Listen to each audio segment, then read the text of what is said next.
اہم خبر سے آگاہ کریں کہ وزیر اعظم کی اسرائیل کو سخت دھمکی کے بعد طیب اردگان سخت غصے میں آ گئے۔ اسرائیل کو دہشت گرد ریاست قرار دے دیا۔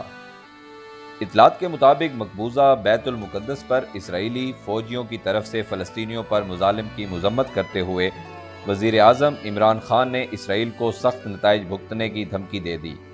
اس بیان کے بعد ترک صدر بھی سخت بیان دے کر عمران خان کے ساتھ کھڑے ہو گئے۔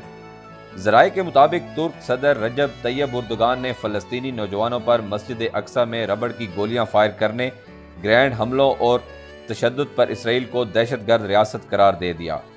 ذرائع کے مطابق جب طیب اردگان نے کہا کہ انقرہ نے اس واقعہ پر عالمی اداروں کو جھنجھوڑنا شروع کر دیا ہے۔ خیال رہے کہ جمعہ کے روز مسجد اقصی اور مشرقی بیت المقدس میں اسرائیلی پولیس کی فائرنگ سے 205 فلسطینی نوجوان زخمی ہوئے تھے، جبکہ اسرائیل کے 16 پولیس اہلکاروں کے زخمی ہونے کی اطلاعات بھی ملی تھی۔ بعد ازاں ہفتے کی شب میں اسرائیلی فورسز نے مسجد اقصی کے قریب عبادت کے لیے جمع ہونے والے فلسطینیوں پر حملہ کر کے 166 افراد کو زخمی کر دیا تھا۔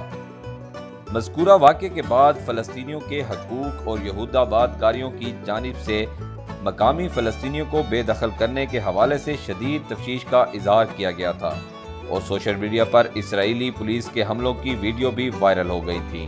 مزید اپڈیٹس کے لیے دیکھتے رہیے بی نیوز۔